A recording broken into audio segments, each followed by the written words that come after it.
All right, well, if you were not watching a single Seahawks game this season, Brian Walters, and for Michael Bumpus today, I think that you'd look at Sam Darnold's stats and you'd go, okay, well, last year he had 11 touchdowns through the first 4 games of the season. The, oh my God, could Sam Darnold be good conversation started relatively early in Minnesota. If you were looking at just Pro Football Reference this year for Seattle, you'd see 5 touchdowns through 4 weeks. You'd see 2 interceptions in week 2. You'd see a single touchdown on a Thursday night win against the Cardinals, which was a field goal win, and you go, I'm not impressed. However, Brian, you have been watching each and every one of these games, as have most people listening, and you thought Thursday night was maybe Sam's best game of the season. Why? I think it was absolutely one of his best games of the season, and just the progression that he's shown so far, and how he's getting more receivers involved. I think we go back to week 1. And week one was a kind of an anomaly. It was a little bit of a fluke, I'd say. JSN, 13 targets, only ran 2 play-action plays. And it was weird. It was very, very strange. It wasn't not the offense we expected. It wasn't at all what we expected. Maybe that was the flow of the game for Kubiak. I don't know what that was, but it's not setting Sam Darnold up for success. And so let's throw week 1 out. Then you go week 2, week 3, week 4. These last 3 games. Man, the play action. It's all about the play action with Sam Darnold. And one thing you have to respect is Kubiak sticking to the run game. Everyone's been on him. Everyone's talked about where's this run game at? Where's this run game at? And I'm saying, hey, chill out for a second. You have to keep running the ball, even if it's only getting you 2 yards, 3 yards, 1 yard to set up these play actions. Sam Darnold doesn't have the success he's having if Kubiak is not sticking to the run game, because then the play action doesn't have the same effect either. And teams have to focus on the run. So Sam Darnold, I think some of his one thing that surprised me a lot is the last 2 weeks how he's used his legs and made some big plays. I was hoping you would say the 24-yard scramble, which I was watching the Amazon, what's like the bird's eye view one that they have? What's it called? Prime Vision? I don't know. I wish every broadcast had that. But the run looked especially great on that too, because you just see every move he's making. I was so impressed with that scramble. Yes, it was so good. And if it all opens up, take it. And he's got some athleticism. He can run a little bit. And that was one of the things, talking to a couple coaches in Minnesota when we signed Sam Darnold, said, what is it about Sam Darnold? Like, should we be excited about this? He goes, yes. Like, he's a great leader. Everyone loves him. He can make all the throws, and he's athletic. That's what they say. And it's okay, all right, we'll see. And then last week when he spun out of the sack, and maybe it was a Steeler, I don't remember which. They're all starting to blend together. It's at that point now already. 4 weeks in, they blend together. When he spun out of the missed sack and then flipped it to A.J. Barner for a big gain. But it's plays like that are impressing me with Sam Darnold, how he's extending some plays, because I didn't know that he had that in him. And then the run yesterday, even how about the throwing on the run? That's another thing that's really impressing me. The opening touchdown of last week's game against the Saints to JSN. He's rolling to his left. Somehow he is so good at rolling to his left. I don't know if you've noticed that over and over again, but he puts the ball on the button, on the numbers. So he's rolling to his left, and he threads that crossing route, rolling to his left to JSN, right on the numbers, and just the perfect pass, throws it right in the perfect little area. He had a little window to hit, and he hit it. So the accuracy that he's been thrown with. 2 plays yesterday that don't go into the stat book that impressed me. The deep ball to Torrey Horton.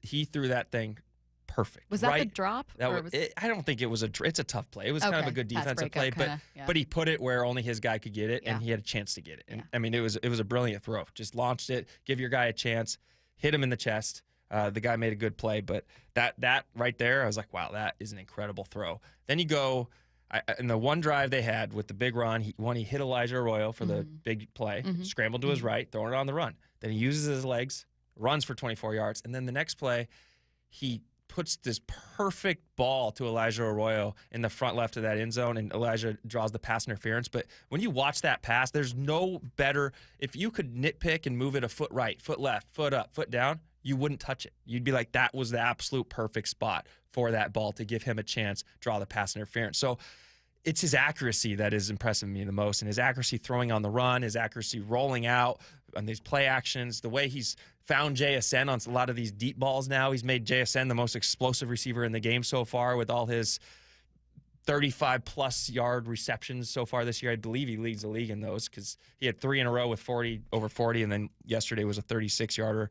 And he's just setting his receivers up for success. So it's been really impressive watching him run this offense. And again, he's not asked to throw the ball 40 times a game, like you asked of Geno Smith last year. He's not. And if he can have another 14 for 18 game like he did against the Saints, you take that all day. Just efficient and getting the job done. I'm glad you mentioned those explosive pass plays. Shil Kapadia of The Ringer tweets, through 4 games, 21% of the Seahawks pass plays have produced an explosive completion. That's the highest rate in the NFL. He said, based on EPA per pass play and success rate, Sam Darnold's actually performing better with the Seahawks than he did last year with the Vikings, which, look, it's early in the season, but more explosive pass plays for Sam so far, which is wild in an offense without Justin Jefferson and Jordan Addison. Joel Klatt was talking about trying not to go overboard with the Sam Darnold hype early, but also finding himself wondering, hey, did Sam Darnold actually find a great fit? Now, I don't want to get totally overboard because, again, we talked about this last week. We saw for 16 weeks Sam play incredible football a year ago. And then, in crunch time late, he reverted back to a guy that put the ball in harm's way. So it's still, for me, kind of a wait and see. But if they continue to play that way around him, and he doesn't have to be the best player on the field, I think that's right where he needs to sit. And he did a masterful job. Now, New Orleans has lost 9 in a row, or at least Spencer Rattler is 0-9 as a starting quarterback. So this is one of those, just grain of salt that when. Obviously, that was ahead of week 4, but I felt like a week 4 just made Sam's case even more. Again, I'm also trying to hit pause on getting too hype about Sam Darnold, especially he's not putting up gaudy numbers.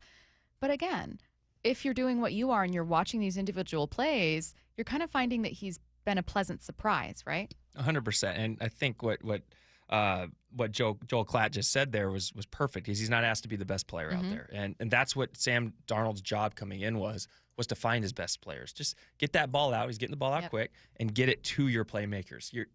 Sam Darnold's not asked to be Superman. You're not asking him to throw for 400 yards a game. You're not asking him to make the crazy plays. You're just asking him to trust the offense, trust that what you're doing is going to set up for these easier plays to make. And you saw it with, I'm going to go with the play action to Torrey Horton, the touchdown, Torrey Horton's first touchdown of his career. Wide open, all set up because of the play action, the run, crossers. And it makes it easy, and he's finding those easy passes, and he's giving it to his playmakers. And that is all you have to ask of him, and that's all that we expected of him coming in. And then you go to the explosive plays, and you said it's like, wow, without Justin Jefferson, right? Who, huh? Like, who's Justin Jefferson when you got JSN? No, that stat blew me away. And granted, it's a percentage of the pass plays, so when you're not passing it the most in the league, the percentage of pass plays isn't diluted by a bunch of incompletions or shorter passes. The offense itself leans on establishing the run, maybe finding some downfield targets. There's all kinds of context. But that's shocking, especially when we thought it would be the JSN show. No, I mean, I think it is absolutely shocking. It's just, it's fun. It's fun to see him and JSN right now on the same page. And it's fun to see all the doubt that everyone had going in, who's going to be the explosive receiver, and Sam Darnold going, well, hey, it's JSN. Trust me. I'm going to throw this up, and I trust that he's going to bring it down. And he's done it game after game after game. And I'm going to go on a JSN tangent here, I guess, but why not? What has been one of the most impressive things with JSN, and I'll add Sam Darnold, the connection is the clutch plays late in these games. So you go to this 49ers game week 1. Well, on that last drive when they were going in for that field goal or the touchdown to try to go ahead and win this game, who comes up with the big play? It's JSN on the left sideline. Sam Darnold found him, puts him in that position to get the ball down the field. Pittsburgh game, to go up 2 scores on that drive. You're up 1. You need a big drive to go punch it in. Who comes up with the big 40-yarder? JSN, Sam Darnold. Boom. Saints game we'll forget about. That was an anomaly. That was special teams all day, every day. Didn't need clutch. Those early stats were very weird. Offensively, you were like, wait, 3 touchdowns and like 9 yards. Absolutely wild. And then yesterday, JSN, who puts you in field goal range to win the game? Right. And it's JSN, Sam Darnold connection. So those two are on the same page, and not only on the same page early on, which it wasn't yesterday, but more importantly, they're on the same page late in the games when it really matters.